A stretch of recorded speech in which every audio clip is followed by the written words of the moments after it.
Grandparents are a key part in a child's life. They are the ones who you will look up to later on in life.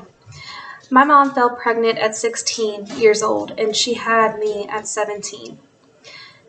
If it wasn't for her parents, I know that I would have lived in a lot tougher lifestyle than what I am today. So my topic today is going to be my grandfather, or as I call him, Papa. His name is Michael Clyde Dorn. I will, however, be referring to him as Papa in this video since he is all I've ever known. He was born and raised in my hometown of Augusta, Georgia on July 4th, 1951. He is 69 years old and he will be turning 70 next year.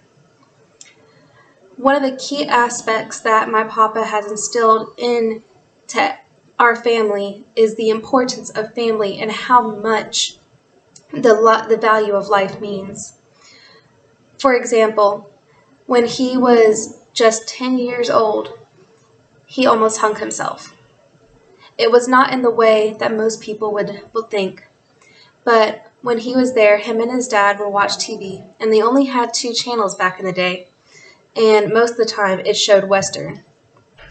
Well, a lot of Western movies showed hangings and how they kill people. So my Papa asked his dad, "Hey Dad, does that hurt?"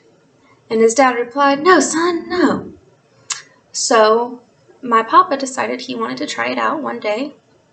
So he went in and found a ski rope and made a noose and tied it around a tree. And he put it around his neck and he jumped. And he said that he literally could feel his air leaving. So with the last strength that he had, he swung himself and he was able to grab hold of the fence and get it off of his neck. He said that the swings would have gotten less and less, so if it wasn't for him grabbing that fence, his mom would have found him hung on a tree at 10 years old.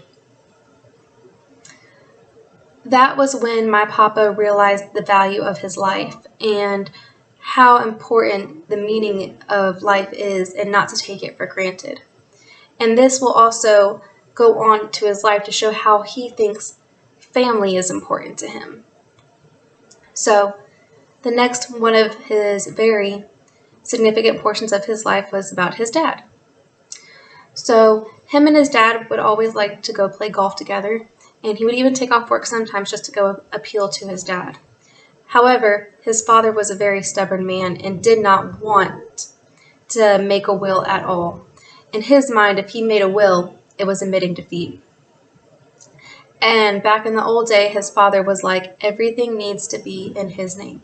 Nothing was in my grandmother's, or, as I call her now, Teen's name. My Papa would always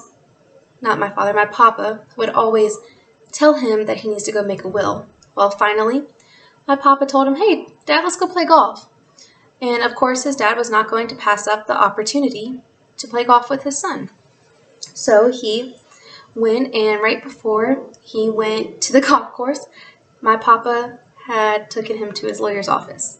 He had set up a lawyer before, paid for everything, and he looked his dad right in the eye and said, "Dad, you're going to make a will. I don't care if you put me out of it. I don't even care if I'm in it. But you're going to take care of my mom, and you're going to make sure she's taken care of."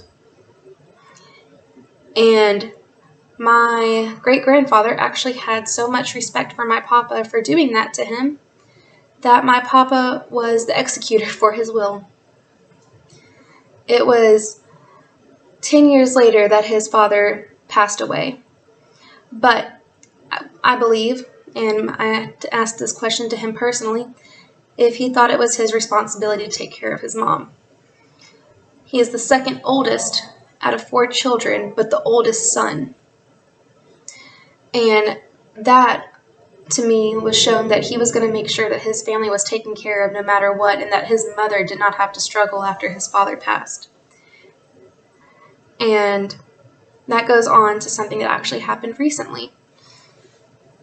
We were out celebrating my mom's birthday about 2 years ago with my daughter, who was only about 2 months old.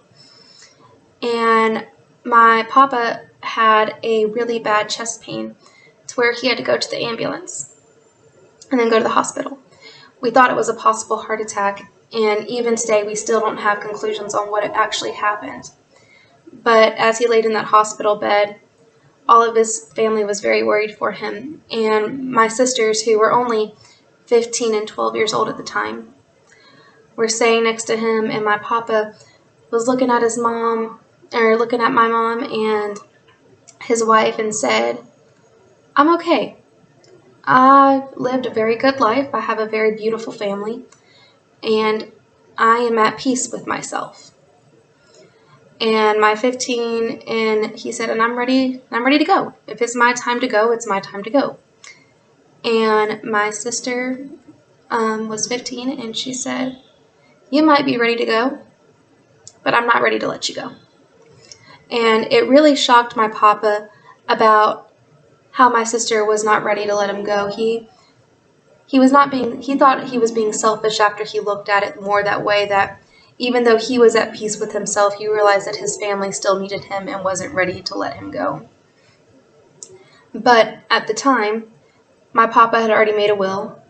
He had all of his business go to his wife because he wanted to make sure at the end of the day, if something were to happen to him unexpected or prolonged in his death, whenever it happens, that his wife was taken care of.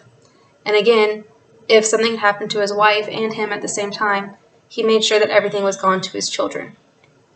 And I remember talking to him about it one time, and he said that he thinks it would be ridiculous for anyone to fight over someone after someone passed, because he looked at all of his kids and said, "If you fight over my stuff after I'm dead, then you dishonor me as your father, because that is not how I raised you."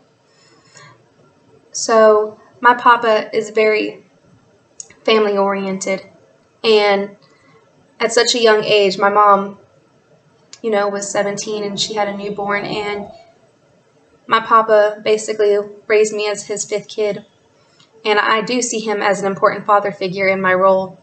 And the way he grew up teaching his family the values is what I have instilled in my own life. So my papa, Mike Dorn, has very much had a very important significance in my life, and I will forever remember him in my life.